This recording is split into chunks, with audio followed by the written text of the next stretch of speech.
Hello and welcome back to the Poultry Network podcast. I'm Tom Woolman. And I'm Tom Williams. Happy New Year, Tom. And the very same to you. Did you have a good one? I had a very good New Year. Yeah, very good. Saw lots of family, and tried to go out. I tried to go around a few pubs on New Year's Eve. But I don't know what. Whenever I turn on the radio, there's always someone from the hospitality industry moaning about how no one supports them. But I tell you what, I was trying to go around a number of pubs in the town centre at midnight trying to get a drink, and they're all shutting up shop. And I thought, honestly, you guys, you don't know how good you've got it. There we go. I thought you were going to say that you couldn't get in because you're almost a celebrity. I know we've talked on the podcast about your kind of farming sideshow activities and the sheep. We won't go into that, but you've also got a musical arm to your skill set, and you're playing a band. So for anybody that isn't listening, sorry, maybe that's everybody, but for anybody who hasn't heard that you are in a band, Tom, what's the name of the band and what instrument do you play? People ought to know. So the band is called the Backwood Redeemers, and I play the accordion. Yeah, but fame and fortune wasn't the reason. It wasn't the Backwood Redeemers that kept you from. Well, it wasn't. Into the pub. No. Although I did end up in a pub between Christmas and New Year, playing with the band. So yes, it is good at getting me out of the house and getting socialised. Yeah, spot on. How about yourself? Yeah, wall-to-wall family. I've had a wonderful Christmas actually. Yeah, we've had people in for what feels like 10 days straight. So yeah, different sides of the family, all sorts of generations. It's been great fun. But ready to get back to it. And there's been a fair amount of news while we've been away. It's been it feels as though almost before the lights were turned off pre-Christmas, the headlines were full of farming activity. It's been I tell you what, whoever is doing PR for the government really knows how to sneak certain subjects under the radar, because I just thought the whole timing of the changes with the IHT were they were completely to the government's favour, really, because at any other time of the year, if they'd announced this, then they would have been drawing a huge amount of flack from the opposition parties, from the public, saying, look, the government U-turned again. When is the best time to announce a U-turn? It's got to be Christmas Eve or whatever it was. Yeah. So, but also they paired it with an announcement on a new animal welfare strategy, which quite a few of these things have been signposted in their manifesto, hadn't it? So some of them weren't necessarily a big surprise, but it was really trying to draw together lots and lots of different elements with farmed animals, companion animals, wild animals, and really putting them into what other politicians might call a big, beautiful bill, something that people can really get excited about and warm the cockles. You've been doing the work over the week. The big, beautiful bill. That's Trumpian. I noticed they put on the press release, they put Joanna Lumley meeting the Secretary of State, and Joanna Lumley, just wherever she is, she draws attention to the subject, and she gets stuff done. She does get stuff done. Yeah, no, what was it? Emma Reynolds called it the most ambitious animal welfare strategy in a generation. And as you say, it is pretty far reaching. So if folks have not sort of read the fine detail, this is a strategy that over the course of the next 4 years, the government are going to work out how they're going to enforce and set into law policies that will protect farmed animals, but also companion and wild animals. So the media ran with headlines focusing on trail hunting. That's always pretty good clickbait, isn't it? Puppy farming. But buried within the text were some pretty significant changes for the whole of the livestock farming industry. And included within that poultry. So, yeah, and certainly I would have said included in those headlines were effectively an end in sight for cages and for confinement. And the two things they focused on were farrowing crates for pigs, which are still 92% of pigs in indoor systems are farrowed in farrowing crates. And the other one was the end of colony systems. Exactly right. Yeah. So, what's not clear in the document is just how long the ticking timer remains. So as I mentioned, the end of December 2030 is the deadline by which the government have given itself the time to consult and then to bring forward exactly what the laws of the land will say. But how long beyond that the industry will have to invest and adapt remains to be seen.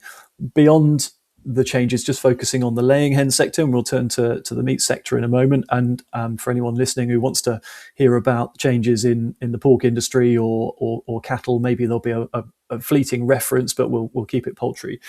But yeah, beyond the colony cage inevitable ban were the signposting of the end of infrared beak treatment, and also encouragement towards some selection process of male from female in ovo. So a reference to day zero sexing, which I think ought to give industry confidence, to be honest, because I think that represents a pretty sensible kind of outcome or ambition. I think there is a danger that if we all rush towards in ovo sexing at day 9, day 10, then many questions are going to remain. There's still a lot of scope for further improvement in the technology, whether that's accuracy or speed. And day zero feels as though that's a pretty finite line. So they're the things in the egg sector. In the meat sector, it's more vague, Tom, isn't it? It is a bit more vague, but I suppose for background, you have to remember that the government's, I guess, come out on the back of a pretty big court case last year where they were taken to court effectively by the Humane League over the legislation that surrounds fast growing broilers. Which the Humane League lost twice, although you wouldn't believe that reading their press statements. But effectively, the government has been on the ropes a little bit on this issue, and it's interesting to see how, I suppose, on the one hand, they are trying to placate and show and show that they're working with some of the outcomes that the welfare groups are looking for, while also I think trying to do things in a very careful and considered way. So, they actually came out, and in the strategy, they said that they do support voluntary efforts to move away from fast-growing meat chickens breeds. Support, I don't really know what that means. Is that a pat on the back? Is that a small check that's written out by the Secretary of State?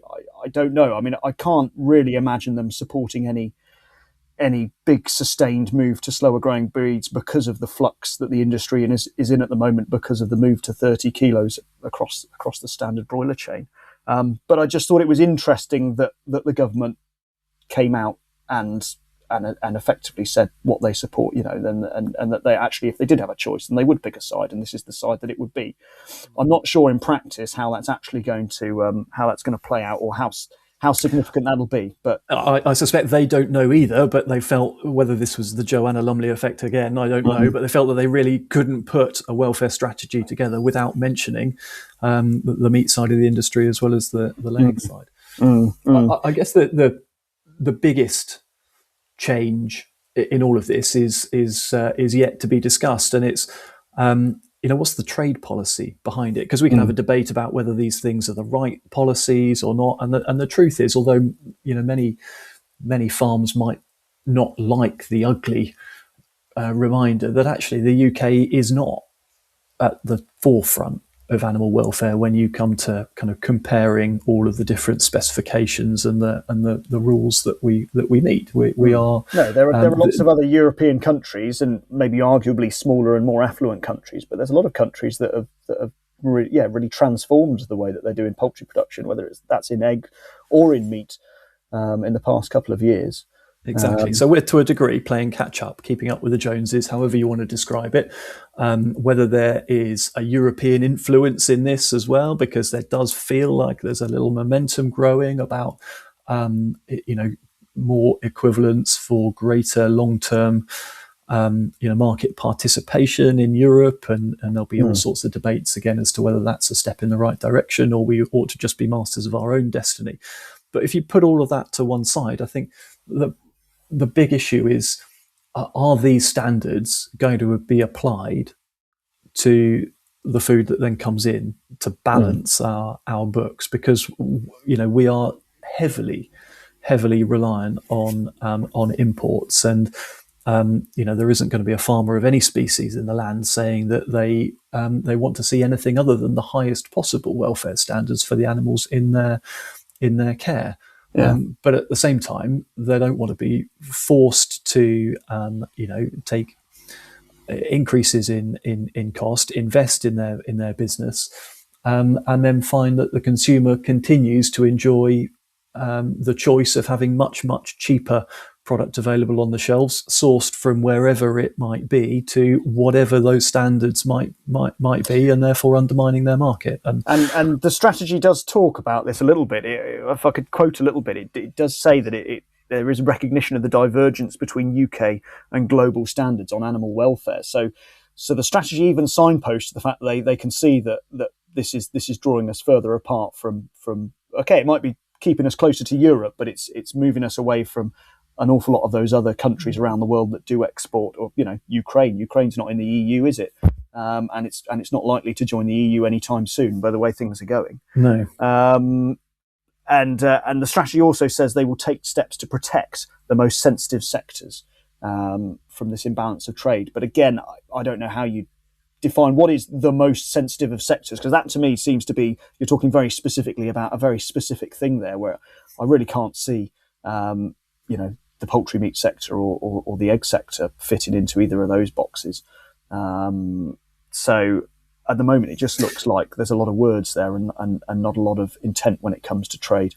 Yeah, and I wouldn't fancy the job of trying to unpick it in 4 years' time either, because it's got to, those trade policies have got to come in aligned with the the ultimate timeframes by which there needs to be reinvestment and an adaptation in the practices on farm. But it's going to be far more difficult to get the trade policies right than it is to say, here's the welfare standards that we ought to be producing to. And, if you take it at its most extreme and say, well, if it's not produced to an equivalent standard in the to our shores here, it's not coming in, well, we're going to be pretty hungry, because there's an awful lot of food that is coming in to our country that we rely on to feed every mouth in the nation, that, if you suddenly turn the tap off by way of, animal welfare suddenly become a distinguishing factor, and I'll come back to that in a moment, then we're going to be short of food. So there has to, I think the strategy on animal welfare needs to be absolutely hand in glove with the national food strategy. And I think it's ought to be, the buck always stops at the government, doesn't it? They need to be telling us what we need to be eating and where we need to be eating it, sourcing it from, if life is heading down the route of making production domestically that much more difficult, because really that feels like that's been the direction that they've been trying to take farming in for a very, very long time. I'll just come back to the point about welfare being a distinguishing factor. I believe, and someone will come and tell us if we're wrong, but I believe that WTO rules say that animal welfare is not a distinguishing factor in trade policy. You cannot outlaw a trade on the basis that it was produced to a different welfare standard. There are food safety standards, animal disease standards, etc., which is why vaccination of iPath AI is such a difficult topic, because it has trade policy implications. But welfare standards, things like stocking density, breed selection, is not. And that's where it's different, isn't it? You're right. You can have a PCR test and you can tell if you've got a disease or you haven't. But welfare, much as of course welfare is underpinned with a huge amount of scientific research, it's not. Yes, it's not the same black and white type of decision, is it? And I can understand there'll be some countries that you go to where they just wouldn't be on the same page as us when we're talking about animal welfare. They'd listen to this podcast and they just scratch their heads and go, "What? Why are these crazy Europeans going off in this mad direction?" So It will be. It will be interesting to see how this all comes out. I also wonder. You referenced the National Food Strategy previously, and that was such a great document. It was such a brilliant exercise.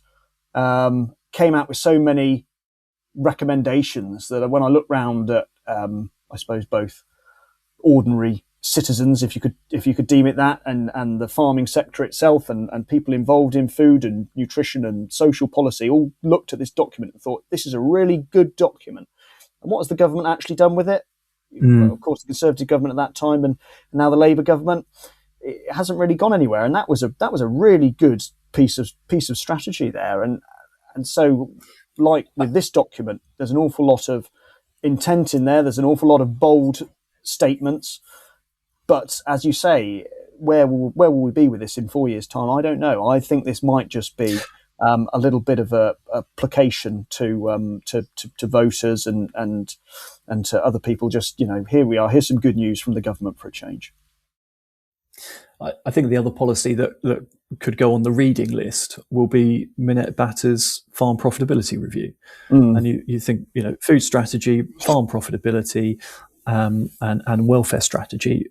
They all should be aligned as much as possible. So that's definitely a topic that we ought to revisit in future episodes, Tom. Yeah. We get Minette on if we can. She's an incredibly busy woman, isn't she? Particularly now, she's going to be sitting in the House of Lords, and she'll be getting involved with all sorts of other interesting subjects that aren't related to agriculture in the slightest, which I'm sure she'd be very good at.